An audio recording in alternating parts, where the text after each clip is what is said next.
In the several months that I had shared the Baker Street lodgings with Sherlock Holmes, I was consistently amazed by the indefatigable energy he poured into his never-ending war on crime. But my physician's eye could see the strain that perhaps another wouldn't have noticed. Thus it was one morning that I prevailed upon him to join me for a day in the country. All seemed tranquil at first, but I was to learn, as I did in later years, that when Sherlock Holmes did not seek trouble, it often sought him.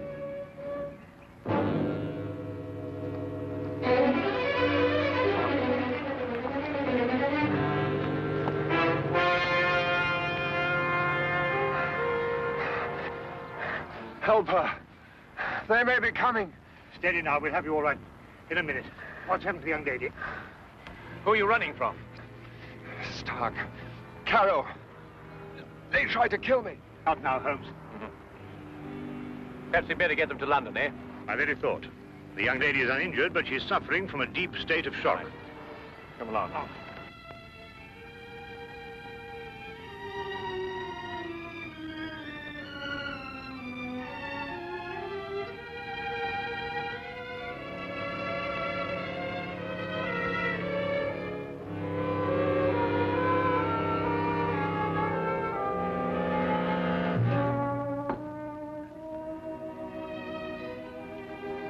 Just drink this, will you?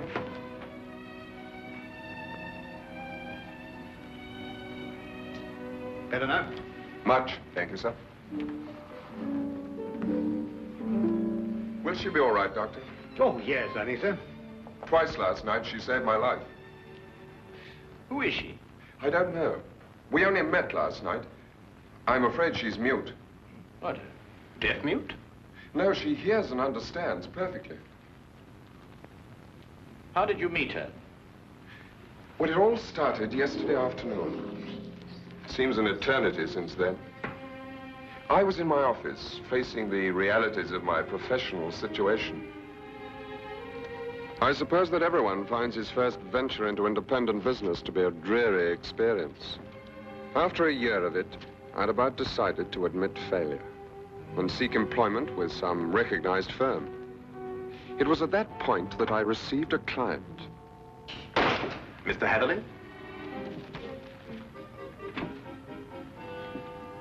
His name was Colonel Lysander Stark.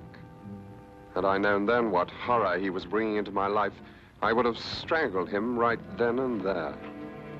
Frankly, Mr. Hatherley, the commission I have come here to offer you deals with a matter of extreme secrecy. I have gone to some lengths to acquaint myself with both your professional and your personal qualifications. Personal qualifications, sir? Yes. I know you to be an efficient hydraulic engineer, but also that you are a bachelor, an orphan, and that you reside here alone in London. Why, that's very true, but I'm afraid I don't understand. You shall when I explain the assignment. Do I have your word that our conversation will go no further than this room? Of course, sir. I shall respect your confidence. Excellent. Well, then. Does £50 for a night's work appeal to you? £50? I note by your expression that you suspect some illegality. Let me set your mind at rest on that score. Exactly what you want me to do? To repair a hydraulic press, Mr. Hatherley. A rather large hydraulic press. Well, that hardly seems unusual.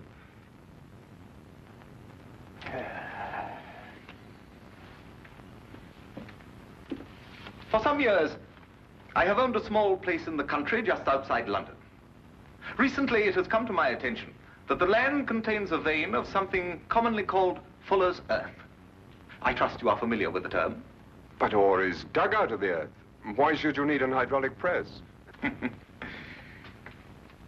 I'm a businessman, Mr. Hatherley. Undoubtedly, the land surrounding mine contains more of such wealth. I hope to use the income from my own discovery to purchase my neighbor's land cheaply before he discovers its hidden wealth. I see. If my neighbor were to suspect what wealth he treads on daily, he would never sell at any price. It's quite clear now. You use the press to mold the dug earth into some innocent form so that you can dispose of it without suspicion. Precisely. Very ingenious. There's a fortune down there. A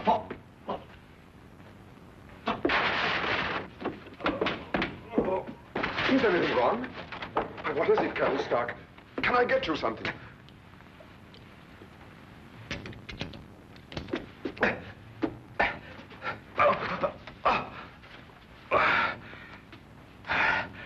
No, it's all right.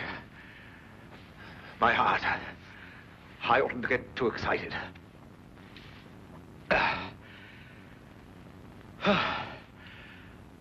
Well, I've put my trust in you, Mr. Heatherley.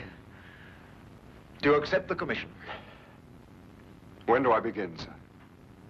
I promised to meet him that night, last night, at Ayford Station. The time he suggested was quite late, 11:30, but he insisted that it would be less conspicuous. I freely admit that the money kept me from exercising a more natural curiosity at such bizarre proceedings. One point, sir. When we encountered you, admittedly you were in a highly nervous state, but you kept repeating that they were after you. Did this man Stark have a confederate? Yes, a foreigner, a man named Carrow. I was to meet him later that night. Go on. Last night I boarded the train to Ayford and arrived there a little past 11 as ordered. And Colonel Stark was waiting? He was. We drove for almost an hour, and then we stopped suddenly, and he almost pulled me into a darkened house. Stark muttered under his breath as he fumbled to strike a match, but suddenly a light appeared at the top of the stairs.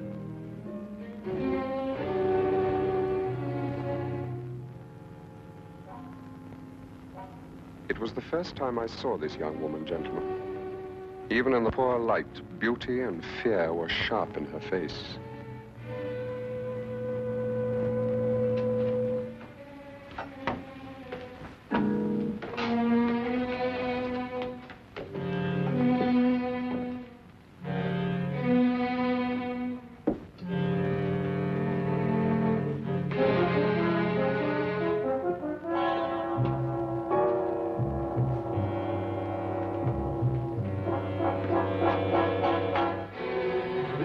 Is our housekeeper.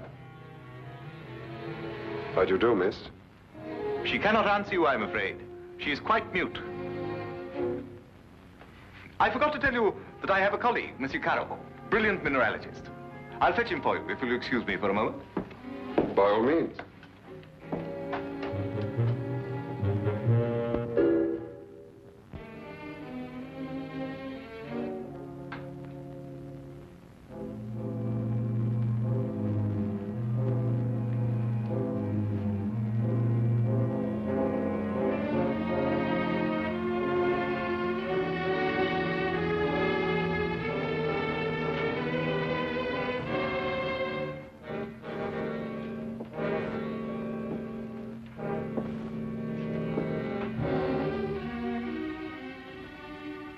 Is there anything wrong? You want me to leave? Why? Are you trying to warn me against Colonel Stark?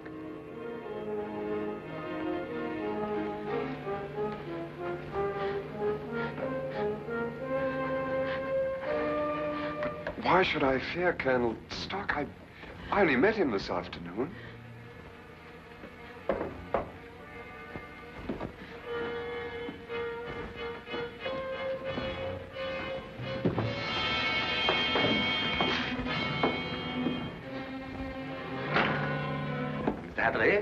I'd like you to meet my friend and associate, Monsieur Carroll.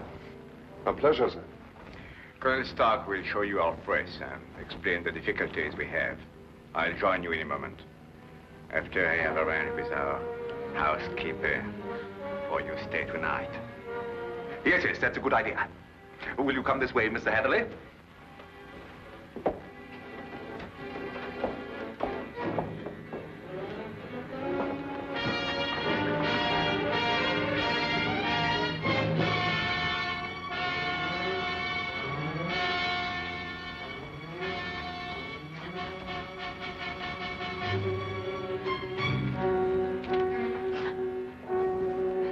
I thought you have learned better, my dear.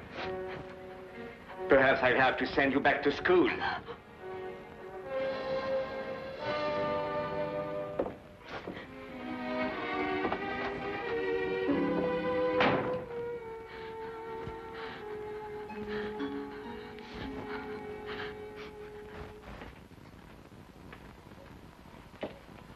Yes, in principle, this is the standard hydraulic press.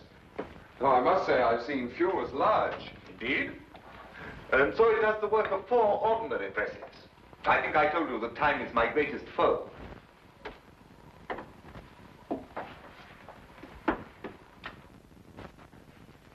Would you bring more light, please?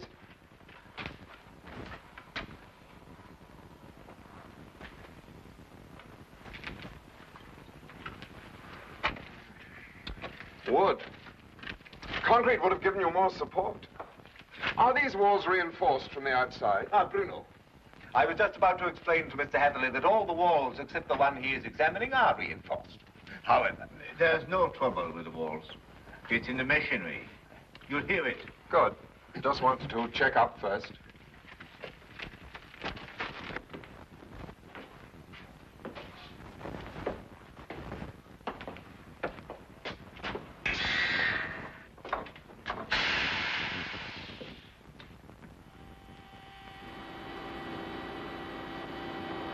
Now listen.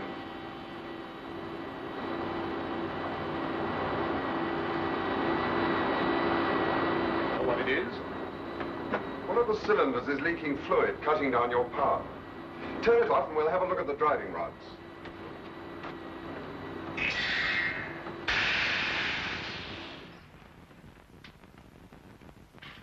I knew what I was after, and the rest proved to be no problem.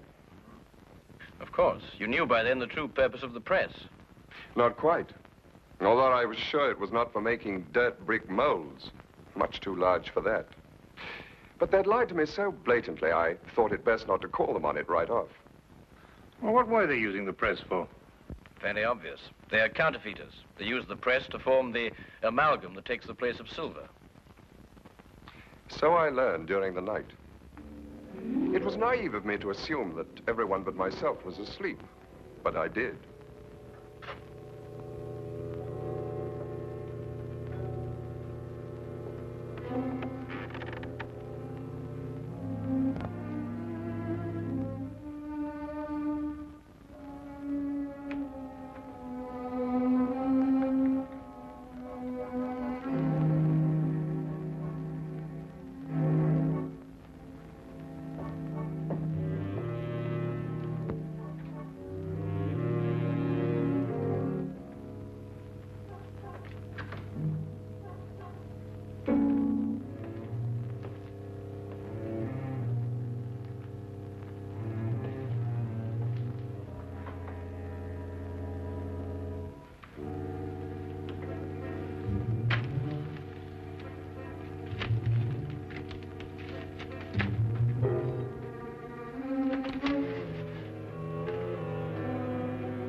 It's amalgam, Mr. Hatherley.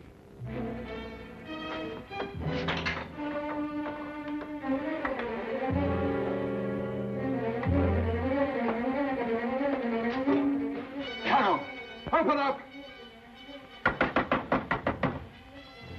Let me out of here, Carol!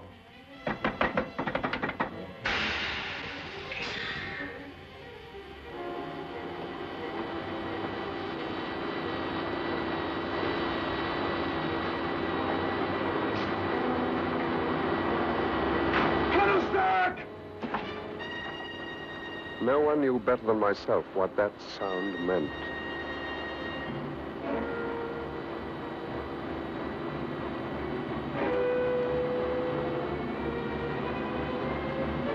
Caro had started the press. Within minutes, that cold ceiling would be down with a force capable of grinding me to a shapeless pulp. And there was no way in the world I could stop it.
will come with me.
What is this?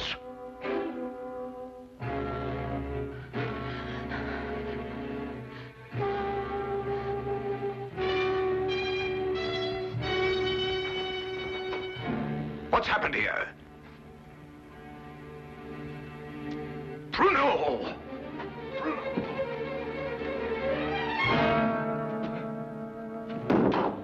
No. No.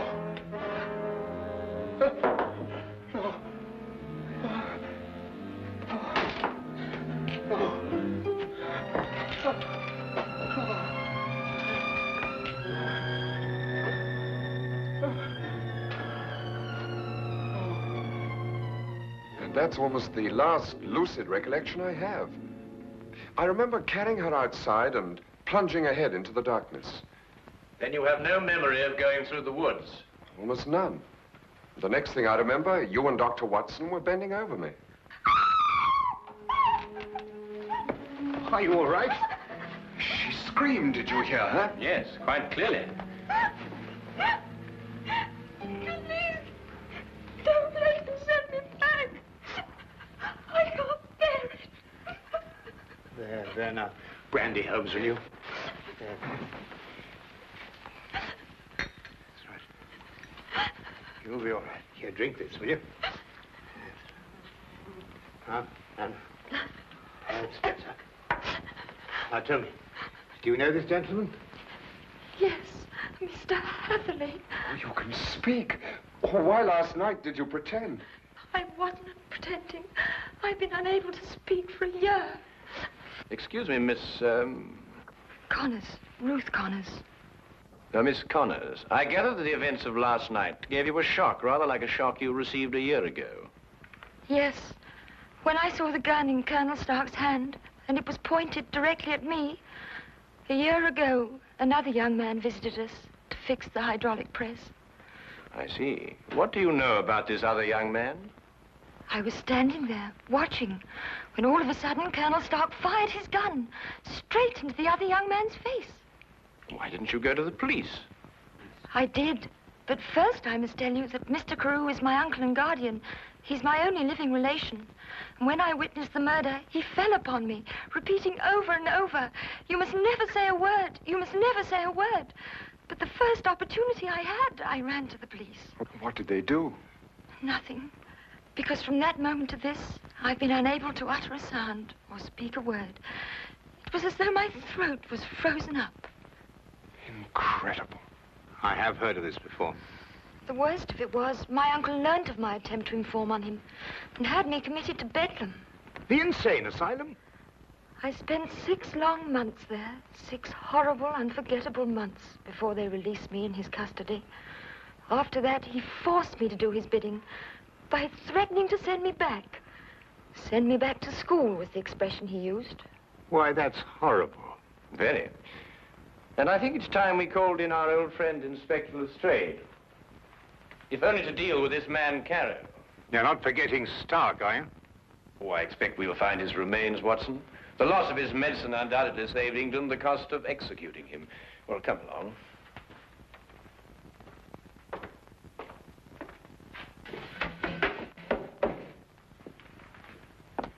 Now that young Mr. Hatherley tells us about neglecting the candle while he made his escape, I can place the blame for the fire. You sure it was Colonel Lysander Stark whose remains you found here? No doubt. Several articles of authentic identification, no doubt. Anything else? No, Inspector. Sorry. All right, thank you, Constable. Now where's Holmes got himself to? He just went down to the station. He said he'd be back in a minute. Look here, if Holmes thinks he can do... I'm sorry to keep you all waiting. Well, everything's settled, Lestrade? About as settled as it's likely to be. Stark's dead. Carrow's escaped. The only thing now is to go back to London and put out an alarm for him. Oh, dear. Well, tell me, what about the money? What money? Well, you know, the money they were making, the counterfeit. Have you found any? Well, no. Oh, I suppose Carrow took it with him. Well, a man would have to be pretty desperate indeed to even bother with real money, let alone counterfeit. What are you suggesting, Holmes? Miss Connors, the only carriage used here is the carriage that Mr. Hatherley rode in. Is that right? Why, yes, I think so. I see. And that carriage has been in the livery stable since last night. Thanks to an obliging constable, I found one of Mr. Carrow's footprints. But there was no trail of similar prints leading away from the house.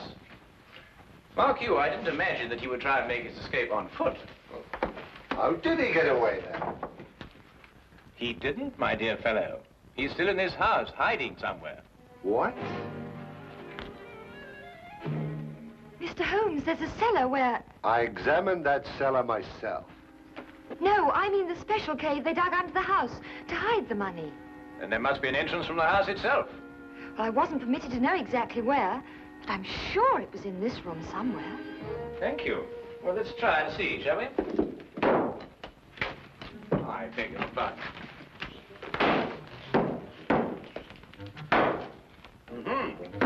What have we got here?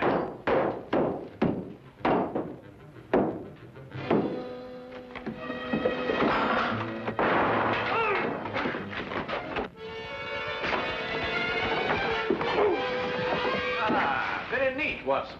Oh, there wasn't anything to it. Now then, what have we got here? Oh, just nicked me, Doctor. Nothing serious. Well, we'll have a look at it anyway. Hold on. Some of you may lend a hand in here. That's that. I don't believe you'll have any more trouble with Mr. Carew. This has been a nasty business all round. I've lost my £50 fee, been roughed up, but it could have been worse, I suppose. A good deal worse, my friend. For example, I believe this is yours. Mine? Yes. What is it? Your shoe, I believe. I recovered it from the press. Yes, it makes one think, doesn't it? Well, Watson, you were quite right. A day in the country can be quite relaxing.